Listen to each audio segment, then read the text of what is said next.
오늘 본문의 말씀으로 우리 기도의 제목을 삼고 함께 은혜 받는 그런 시간이 되기를 원합니다. 사람이 살아가면서 친구를 몇 명이나 사귈 수 있을까요? 그저 알고 지내는 사람 말고 진짜 이 사람은 내 친구다라고 할 수 있는 사람 말입니다. 옥스퍼드 대학의 인류학 교수였던 로빈 덤바 교수라는 분은 대체로 한 사람이 일생 동안 살아가면서 사귈 수 있는 친구의 숫자를 150명 정도라고 그렇게 연구했습니다. 이것을 소위 말하는 덤바 넘버라고 부르는데요. 인터넷에서 요즘에 가까운 친구를 찾는 그런 프로그램들이 많이 있어 왔습니다. 벌써 꽤 오래전 이야기입니다만은 한 10여 년 전에는 일촌맺기라는 게 있어서 친구들 가운데 가까운 친구를 일촌으로 이렇게 지정해서 서로 정보를 공유하고 소식을 나누었던 그런 프로그램이 있었던 것을 기억하실 겁니다. 요즘에는 좀 더 발달된 소셜 네트워크가 유행입니다. 그 가운데 대표적인 것이 트위터와 페이스북인데요. 저는 페이스북은 많이 합니다만은 트위터는 잘 하진 않는데 페이스북을 가만히 보니까 가까운 친구가 한 100명 정도, 그리고 친구 맺기를 원하는 사람들이 한 1200명 정도 이렇게 숫자가 잡혀 있습니다. 이게 얼마나 신기하냐면 나도 모르는 내가 알만한 사람들을 이 사람들이 찾아주는 거예요. 그래서 이 사람을 내가 친구를 해야 되나 말아야 되나, 이 사람이 왜 나하고 알 수도 있는 사람이 되어 있는가, 뭐 그런 의구심이 들기도 합니다만은 알 필요도 없는 많은 사람들의 근황을 자주 보게 되는 그런 시대를 살아가고 있습니다. 호주에서 노인을 대상으로 10년간 추적해 온 연구 결과에 따르면 친구가 많은 노인들이 친구가 없거나 적은 노인들에 비해서 10년 후 사망률이 22%가 낮았다, 이런 연구 결과도 있고요. 하버드 의대에서 친구가 많은 사람은 나이가 들어도 대뇌 건강 상태가 아주 양호하다, 이런 연구 결과도 있었습니다. 또 간호사 3,000명을 대상으로 추적 연구한 결과 친구가 없는 여성인 10명 이상의 친구가 있는 여성들에 비해서 유방암 사망률이 4배나 높은 것으로 그렇게 나타나기도 했습니다. 좋은 친구가 있다라는 것, 그것은 분명 우리의 삶에 아주 중요한 복 중의 하나가 아닌가, 이렇게 보게 됩니다. 여러분, 우리 역시도 매주마다 성도들을 만나게 됩니다. 우리는 과연 우리 성도들과 좋은 친구가 되고 있는지, 좋은 동력자가 되고 있는지 우리가 한번 생각해 볼 필요가 있다고 생각합니다. 일생을 살면서 수많은 사람들이 만나는데 어떻게 친구가 될 수 있을까? 어떻게 친해질 수 있을까? 심리학자들은 4가지 조건을 들고 있습니다. 첫 번째가 근접성입니다. 사람들은 먼 곳에 있는 사람들보다는 가까운 데 있는 사람들과 친해지고 친구가 되기 쉽다는 얘기죠.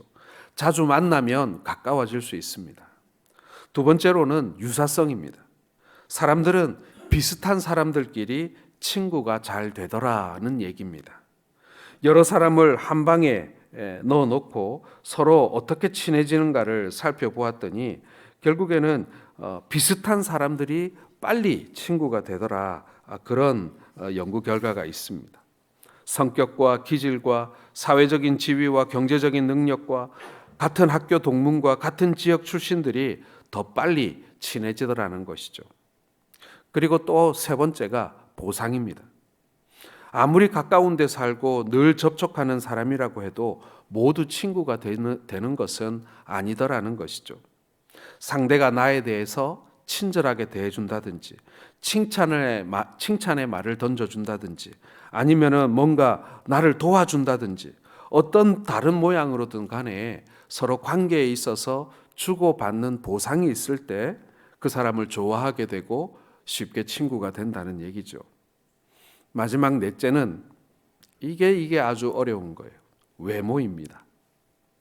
성격이나 지능 혹은 유사성과는 관계없이 오직 상대의 외모에 따라 빨리 친해지기도 하고 빨리 친해지지 못하기도 하더라는 것입니다. 이것을 뭐라고 부르냐면 후광 효과라고 합니다.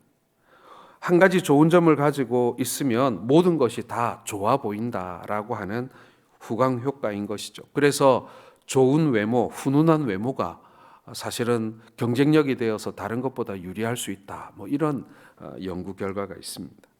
자, 그런데 여러분 얘기를 들으시면서 느끼셨겠지만 가까이 사는 것, 그리고 서로 닮아가는 유사성이 있다는 것, 그 다음에 보상이 있다는 것, 그리고 외모가 좋다는 것, 이것은 분명 빨리 친구가 될 수 있는 그런 이유 중에 하나도 되지만은, 그러나 반대로 나쁜 점도 존재한다라는 것이죠.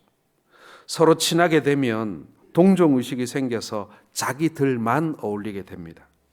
다른 사람을 무시하게 되고 배타적이 된다는 것이죠. 심지어는 상대를 적으로 삼기도 합니다. 도시교회에서 새로운 사람이 교회에 찾아오면 환영해야 하는데 반드시 환영하는 것만은 아니더라는 것입니다. 물론 그러려고 그러는 사람들은 별로 없겠습니다만은 기존의 성도들은 자기들끼리 친하고 그리고 편합니다. 새로운 사람은 낯설고 불편합니다. 부담스럽습니다. 그렇게 되면 새로운 사람들은 이 교회는 사랑이 없구나 라고 생각하고 교회를 떠나게 되는 것이죠. 이것은 분명 옳은 일이 아닐 것입니다. 오늘 성경이 기록될 당시 유대인과 헬라인이 그랬습니다. 유대인들은 자기 나름대로 선민이라고 하는 우월 의식을 가지고 있었고요. 헬라인은 헬라인들대로 전 세계에서 자기들이 최고의 문화민족이라고 하는 우월감을 가지고 있었습니다. 어딜 가도 헬라인들, 로마인들은 무시당하지 않는데 이 유대인들만 꼭 무시한단 말이에요. 그러니 서로 좋은 관계가 될 수가 없었습니다. 유대인들은 이방인들을 개처럼 취급했습니다. 유대인들은 이 이방인들을 지옥불의 땔감으로 삼기 위하여 하나님이 지으셨다, 이렇게 믿곤 했습니다. 반면 헬라인도 그랬습니다. 그들은 온 세계를 헬라인과 이방인으로 나누었는데요.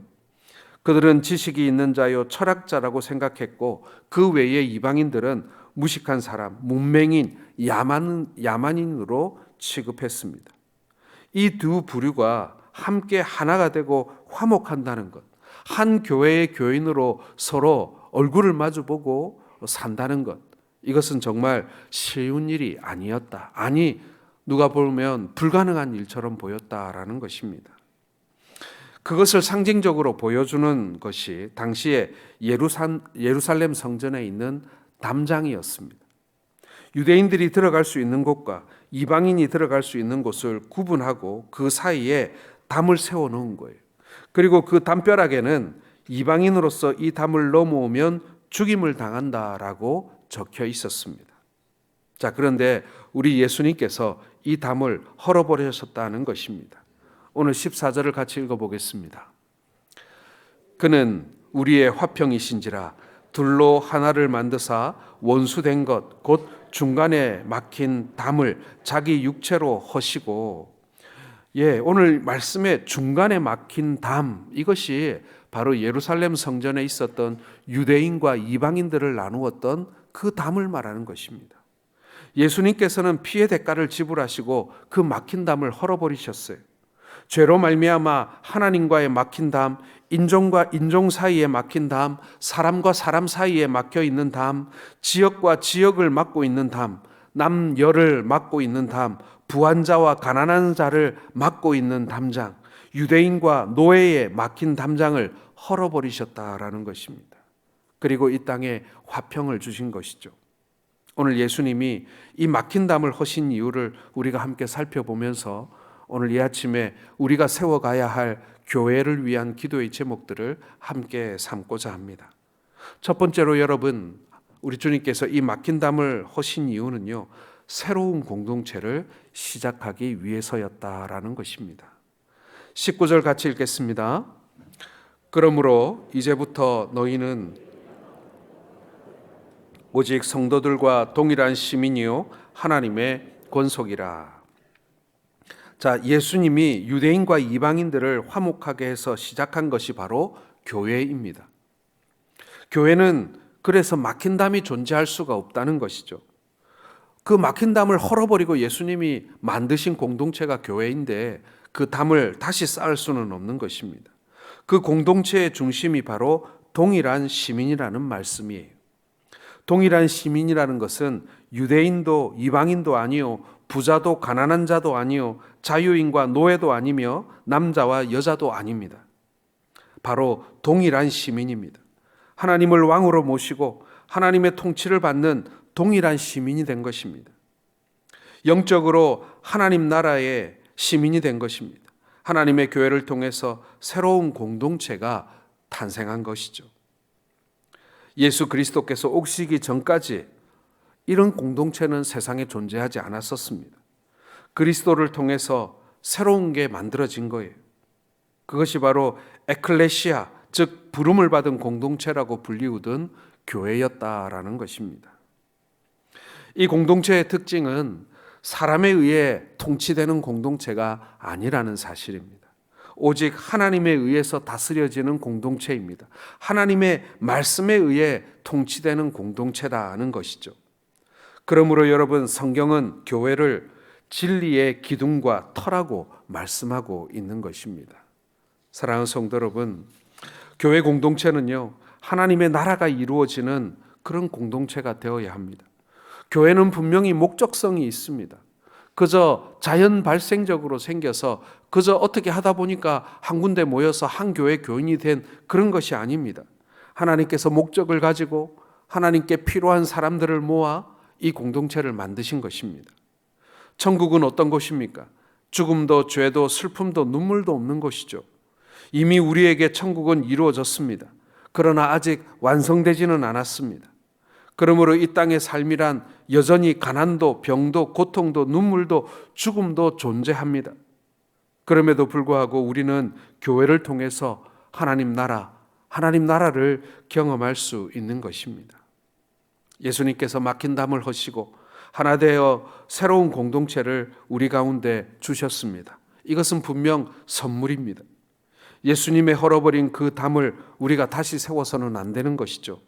지연과 학연과 혈연과 교파와 인종과 성별에 따라 다시 담을 막아 서서는 안 된다는 것입니다. 담은 이미 무너졌습니다. 교회는 어떤 형태로든 간에 서로 담을 세우고 서로 나누려고 해서는 안 된다는 것이죠. 교회에 세워지는 담은 하나님의 말씀, 예수 그리스도의 십자가를 향한 반역이며 불순종이다라는 것입니다. 그래서 여러분, 우리가 좋은 교회를 만든다라는 것은요, 끊임없이 우리가 담을 헐어가는 작업이라고 할 수 있습니다. 우리가 여전히 불안정한 사람들이기 때문에요, 우리는 나도 모르는 사이에 어떠한 모습이든 간에 담장을 우리가 만들려고 하는 그런 나쁜 습성이 있습니다. 그래서 개혁되는 교회가 무엇이겠습니까? 새로워지는 교회가 무엇이겠습니까? 더 나아지고 성장하는 교회가 무엇이겠습니까? 그것은요, 우리도 모르게 알게 모르게 세워가고 있는 담장들을 끊임없이 찾아내서 허물어가는 그러한 교회인 것입니다. 2024년도 우리 성동교회는 혹 우리 가운데 세워가고 있거나 세워져 있거나 해결하지 못한 담장들을 헐어가는 그러한 한 해가 될 수 있기를 주의 이름으로 축원합니다. 예수 그리스도께서 세우시고 예수 그리스도께서 만들어주시고 그리고 사랑하시는 그 담장 없는 교회가 바로 우리 교회가 될 수 있기를 소원합니다. 두 번째로 여러분, 교회는요, 하나님의 가족으로서 새로운 공동체가 되어야 합니다. 자, 오늘 19절 후반절에 보면 하나님의 권속이라는 말씀이 나옵니다. 이 권속이라는 말이 가족이라는 뜻이에요. 하나님은 교회가 가족과 같기를 원하셨습니다. 그래서 교회를 하나님의 권속이라고 부르셨던 것이죠. 그리스도의 십자가를 통해서 우리는 하나님을 아버지라고 부를 수 있게 되었고, 우리끼리는 형제라고 부르는 그런 공동체가 바로 교회입니다. 옛날 직분이 없는 사람들을 부를 때 형제, 자매 이렇게 불렀습니다. 저는 옛날에 이 말이 참 좋았습니다. 사실 이 말에 이렇게 좀 거부 반응을 보이는 분들도 있습니다만은 어쨌든 간에 교회는 성도가 서로 형제, 자매로 불리우는 것은 분명 자연스럽고 아름다운 일입니다. 왜냐하면 우리가 그런 관계가 되었다라고 성경은 말씀하고 있으니까요. 교회가 가족이 되어야 하는 이유는 여러분 친밀감 때문입니다. 우리가 어느 정도 친해질 수 있는가? 가족만큼이라는 얘기예요. 교회는 딱딱한 사회가 아닙니다. 여러분들도 사회생활 많이 해보셔서 아시겠습니다마는 매일 만나서 가족보다 더 오래 같이 생활을 하지만 절대 친밀감을 느낄 수 없는 거. 아니 많이 이렇게 그 친밀한 어떤 벽을 넘어갈 수 없는 것이 직장 아니겠습니까? 매일 만난다고 식구 됩니까? 오랜 시간 동안 같이 일한다고 식구 되겠습니까? 그러나 교회는 다르다는 거예요. 교회가 직장처럼 그렇게 딱딱한 분위기를 갖고 있다면 그것은 교회의 본질을 모르기 때문입니다. 교회는 누가 뭐라 그래도 가정같이 포근하고 친밀해야 합니다. 한 식구처럼 서로 사랑하고 위로하고 도와주고 기도해 주면서 살아가는 공동체가 되어야 합니다.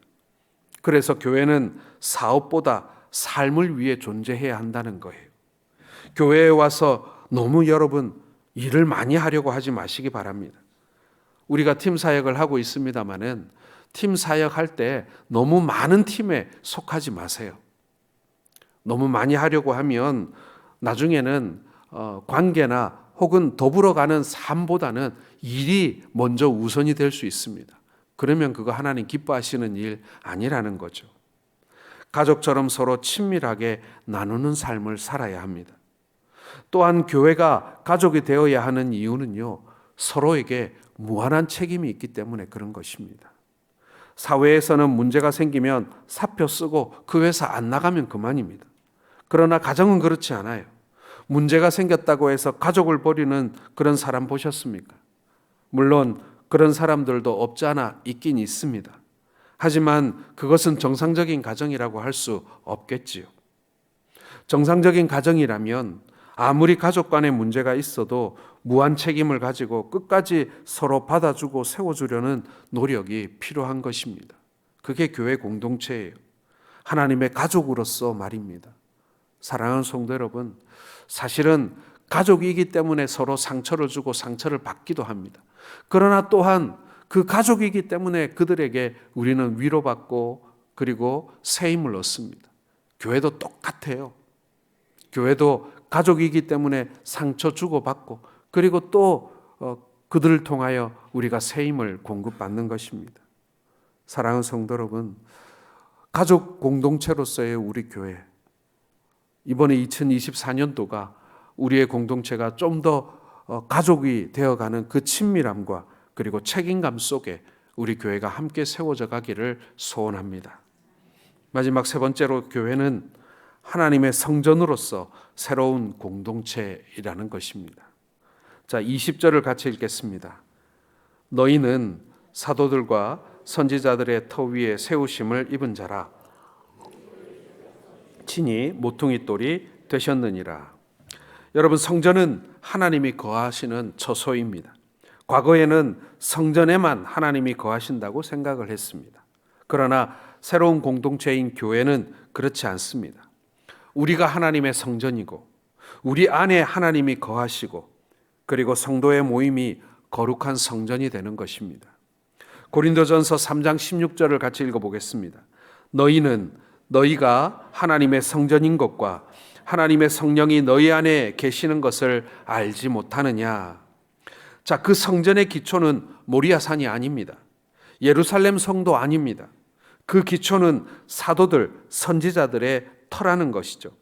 예수 그리스도에 관한 그들의 교훈을 말합니다. 즉 복음을 말하는 것입니다. 그들이 가르친 복음에 대한 교훈을 기초로 교회가 세워졌다라는 그런 뜻이죠. 여러분, 모퉁이 돌은 건물의 기초입니다. 건물의 위치와 건물의 배열을 결정합니다. 건물의 벽과 벽이 만나는 지점에 세워지는 것으로 여기에서부터 건물의 벽이 쌓아 올라가기 때문에 건물의 기초가 될 뿐만 아니라 벽과 벽을 연결하는 그런 것이 바로 모퉁이 돌입니다. 까닭에 건물의 중심이 되는 것이죠. 여기에 건물의 소유자의 이름을 새겨서 건물의 소유권을 표시하기도 합니다. 예수 그리스도는 벽과 벽이 만나는 기초석처럼 성도와 성도를 연결하여서 우주적 교회를 세워 나가게 하는 중심이요 기초입니다. 그리고 그 교회의 소유주이신 것이죠. 여러분, 모퉁이 돌은요 예수 그리스도이십니다. 우리 성도들인 하나하나가 벽돌이 되어가고 서로 연결하여서 교회가 세워져 가는 것입니다. 그러므로 물질이 교회의 주인이 될 수 없습니다. 중세 교회는 성직자가 교회의 주인이 되었습니다. 교회의 주인은 목사나 장로나 권사가 아닙니다. 삼위일체 하나님이 우리 교회의 주인이십니다. 처음 예수님께서 베드로에게 교회를 세울 것을 말씀하시면서 하신 말씀이 뭡니까, 여러분?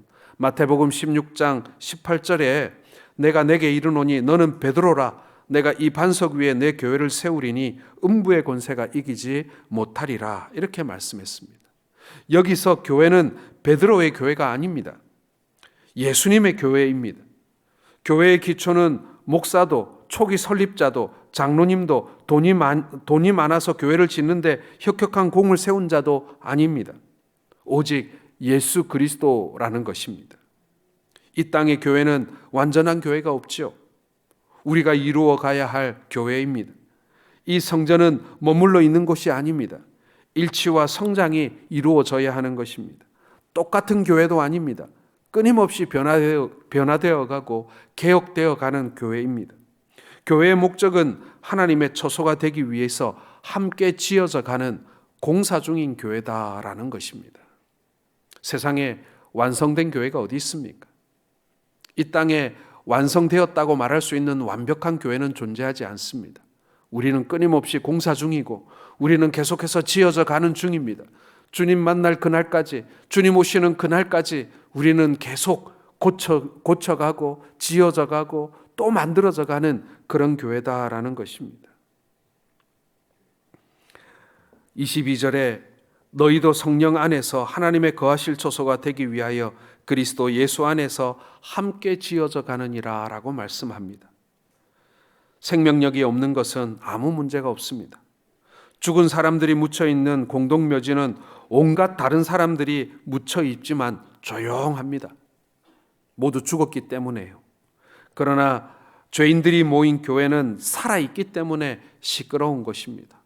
교회에 의견 충돌이 있고 서로 감정의 충돌이 있고 그리고 삐거덕 거리기도 하고 그리고 때로는 목소리가 높아지는 그런 일들도 있지만 그것은요 너무나도 자연스러운 일입니다.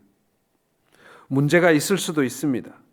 그래서 여러분, 우리는 교회를 세우시고 완성해 가시는 하나님을 바라보고 끝까지 이 교회를 또 고쳐가야 하는 이유가 바로 거기에 있는 것입니다.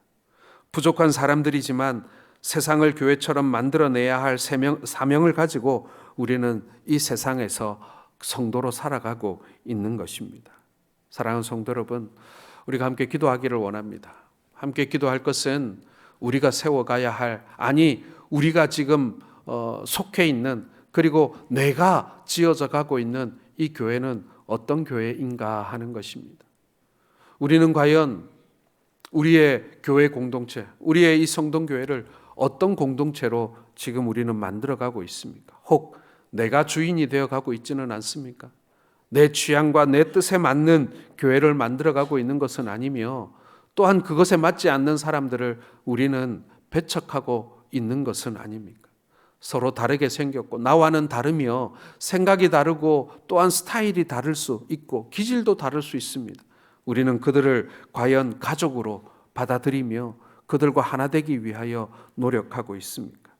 이 시간 우리가 함께 기도할 것은 하나님, 우리가 하나 되게 하여 주옵소서. 서로 이해하고 돌보며 아껴주는 공동체가 되게 해달라고 함께 기도하기를 원합니다. 올해의 표제가 하나님의 가족을 돌보는 공동체입니다. 우리가 서로 돌봐야 합니다. 왜요? 우리는 연약하니까요. 우리는 여전히 넘어지기 쉬우니까요. 우리는 여전히 상처를 안고 살아가니까요. 그래서 남을 돌보기만 할 뿐 보살피기만 할 수 있는 사람은 없습니다.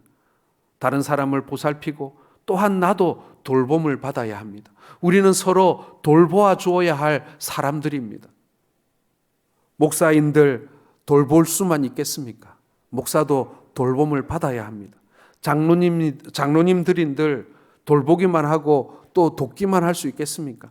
도움도 받아야 하고 또 이 보살핌을 받아야 할 우리 그런 대상인 것입니다. 이 시간 함께 기도할 때 하나님, 우리가 그런 돌보는 공동체, 서로를 아끼며 사랑하며 그리고 이 보살펴주는 그런 공동체가 되게 하여 주옵소서. 이 시간 마음을 모아서 함께 기도하겠습니다.